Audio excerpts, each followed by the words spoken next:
যে কত দ্রুত জননেত্রী শেখ হাসিনা ফিরছে। আপনাদের নিশ্চয় মনে আছে আরব স্প্রিং এর পর মিশরের যে ব্রাদারহুডের কথা মনে আছে, এই আমেরিকাই করাইলো আরব স্প্রিং, ব্রাদারহুড জিতলো, জিতাইসা কি করলো তারা, সেই জঙ্গি উৎপাত, এদের তো জঙ্গি, ওখানেও জঙ্গি, এই জঙ্গি উৎপাত বেশি দিন টিকলো না।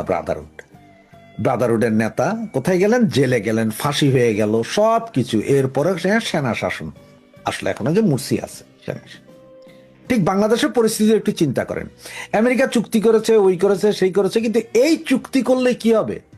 চুক্তি তো করছে, আমার সেন্ট মার্টিন নিবে, বন্দর নিবে, অমুক নিবে, তমুক নিবে, কিন্তু আমেরিকাও ভালো করে জানে যে জনগণের সমর্থন যদি না থাকে, প্রপার যদি কারো যে কন্ট্রোল করতে হবে এরকম লোক না থাকলে তারা এগুলো নিতে পারবে না। শুধু তাদের ভুল ভেঙে গেছে। এখন ক্ষমতায় তারেক জিয়ারা বসাইছে, কারণ 5ই আগস্টের পরে যেভাবে আপনার মৌলবাদীদের উত্থান, আমেরিকা ও জানতো, এদের কাছে ছিল যে মৌলবাদী আছে, কিন্তু মৌলবাদীও ধরার জন্য তো একটা সিস্টেম লাগে, কোনো ইয়েতে লাগে। সুতরাং মৌলবাদীদের উত্থান দেখলো সব, এখন তারেক জিয়াকে বসাইলো। এখন যেটা তারা প্ল্যানিং এ করবে সেটা হচ্ছে এই যে মৌলবাদীর উত্থান, এইটারে কিন্তু সালাদ কাটা করবে। আপনার কচু কাটা বললে তো সবাই কচু কাটা বলে, আমি বললাম যে সালাদ কাটা, মানে সালাদ যেভাবে কাটা নেই মৌলবাদী এগুলো সবগুলো কাটবে, দেখবেন লেখা রাখেন এটা, ওই যে বললাম ভিডিওটা ডাউনলোড করে রাখেন, সেটাই রাখেন। সালাদ কাটা করবে এই মৌলবাদী গোষ্ঠীটাকে, এবং এমন কাটা করবে যেটা কল্পনা করতে পারবেন, ঠিক ওই যে মিশরের সেই ব্রাদারহুডের মতো কচু কাটা করবে। তার কারণ কি জানেন?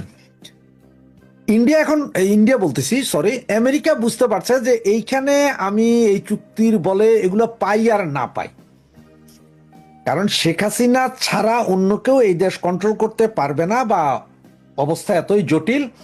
আর যদি তাকে পাইতে হয় তাহলে হয় শেখ হাসিনার সমর্থন লাগবে, নাই শেখ হাসিনার সমর্থিত কোনো সেনা বাহিনী লাগবে, মানে যাদের পেছনে মিনিমাম 50% লোক ভরসা করে।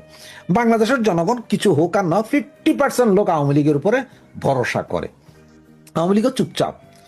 এই যে এখন হঠাৎ করে দেখতেছেন যে হামে শিশু মারা গেল প্রায় 1100-1200 মতো, এরপরে গত এক সপ্তাহ ধরে দেখতেছে যে প্রতিদিন ধর্ষণ, প্রতিদিন, আজকে এখানে তো কালকে এখানে, পরশু এখানে, একটা না যাইতে আরেকটা। আর সবচেয়ে মজার বিষয় দেখেন, গতকাল রাতে চট্টগ্রামের বাকলিয়াতে ধর্ষণ, আজকে আবার 2টাকে ধর্ষণ, 2 শিশুকন্যাকে ধর্ষণ। এই সমস্ত অবস্থা নিয়ে জনরোষ, তিনজন মন্ত্রী, গতকালের প্রধানমন্ত্রী সহ বাকি 2জন মন্ত্রী, টোটাল 3জন মন্ত্রী গেল রামিসার বাড়িতে, সেখানে ওনারা ঘেরাও হয়ে পড়ে গেল। সেইখানে তাদেরকে ভুয়া গদিচার পাবলিক ইয়ে করতেছে। কালকে সারা রাত গন্ডগোল চলছে চিটংয়ে, আজকে আবারও 2টা শিশুকন্যাকে ধর্ষণ, এছাড়াও প্রতিদিন লাশ পাওয়া যেতেছে, মানুষের সেন্টিমেন্ট উঠতেছে। একবার সেম এই ঘটনাগুলো কিন্তু যদি একটু গুগল করেন দেখবেন যে মিশরেও ঘটেছিল। এই তালেবানি শাসন চাই, ব্রাদারহুড, ওই অমুক সনদের অধীনে আমরা দেশ দখল করতে চাই, অমুক সদনের অধীনে দেশ চলবে, এগুলা কিন্তু আমেরিকা কিন্তু সব ভালো পায়, মাগার এই মৌলবাদ শক্তিরে ভালো পায় না। এদের কথা হচ্ছে যে কাটো কচুর মতো, ঠিক এই কচুর মতো না, এবার সালাদের মতন কাটবে বাংলাদেশের এই মৌলবাদী যেগুলো লাফাইতেছে। এবং আজকে যে ডারবি নাসিরকে ধরেন আটকায়া ফেলানো, থানার ভিতরে নাকি ওরা গেট ভাঙা, এগুলো সব করতেছে কিন্তু ডিপ স্টেট। কারণ ডিপ স্টেট বসাইছে তারাই মাইরা ধরে এটারে নামাবে, নামানোর পরে নিজের স্বার্থে চুক্তি মুক্তি ভুলা যান, সেন্ট মার্টিন নিবে না, এটা নিজের স্বার্থে হইলেও শেখ হাসিনাকে তারা আনাইতে হবে। তার কারণ হচ্ছে যে ওনারাও ভালো করে বুঝে গেছে যে চায়না, ইন্ডিয়া, রাশিয়া তিনটা এক জায়গায় চলে আসছে, আর বাংলাদেশের যদি এই অবস্থা থাকে তাহলে ওনারা আমসালা 2টাই হারাবে। তা বাংলাদেশ হয় চায়নার দিকে চলে যাবো গা, আর ইন্ডিয়ার দিকে গেলে। সুতরাং শেখ হাসিনার সাথে একটা নেগোসিয়েশন করতে চাচ্ছে যে ঠিক আছে রে বাবা, আগের মতো যে যেমনি আছে থাকুক, আমরাও থাকি।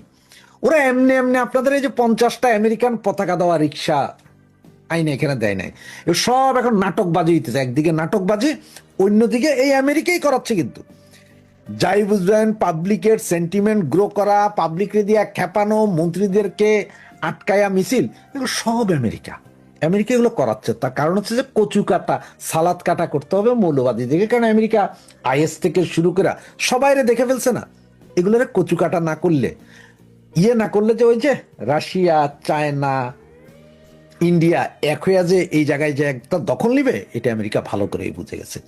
যার কারণে ওদের এখন শেখ হাসিনার সমর্থন দরকার, আমেরিকার প্রচন্ড প্রয়োজন এখন শেখ হাসিনার সমর্থন, এবং এই আমেরিকাই যা করেছিল তাই আনবে। ঠিক হয়েছে বললাম, আরব স্প্রিং এর সময় সেখানকার গভর্নমেন্ট ফেলে মুরসিরে আনছিল, মুরসিরে 1 বছরের মাথায় উল্টা লটকায়া জেলখানায় ঝুলাই দিয়া তার গ্রুপ শেষ করে দিছে। সেম অবস্থা বাংলাদেশও করছে। কারণ আমেরিকা জানতো যে বাংলাদেশও মৌলবাদী আছে, কিন্তু শেখ হাসিনার আমলে এমন ছিল এটা বাইরে দিতে পারতাম, কিন্তু ভিতরে ভিতরে খোকলা করতেছিল। এইটা একটা আমেরিকার ভয় ছিল, যার কারণে তো শেখ হাসিনাকে সরাইলো, মৌলবাদীদের পুরোটা দুনিয়ারে দেখাইলো। এখন হচ্ছে যে কচু কাটার করার সময়।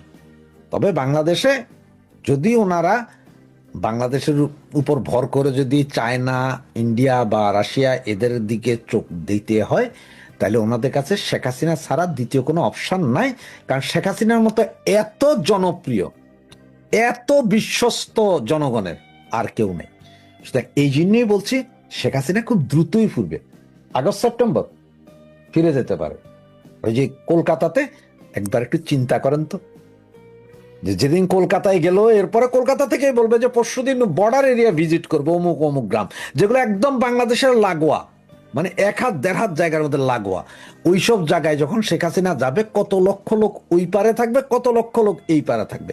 এই জয় বাংলা, জয় বঙ্গবন্ধুর ধ্বনি শুনে বাংলাদেশের কত হাজার লোকের আপনার কোভিড, 110 ডিগ্রি জ্বর হয়ে যাবে, সেটা একটু চিন্তা করেন এবং ভাবতে থাকেন যে এই মুহূর্তে বাংলাদেশে যা হচ্ছে সেগুলো কি হচ্ছে।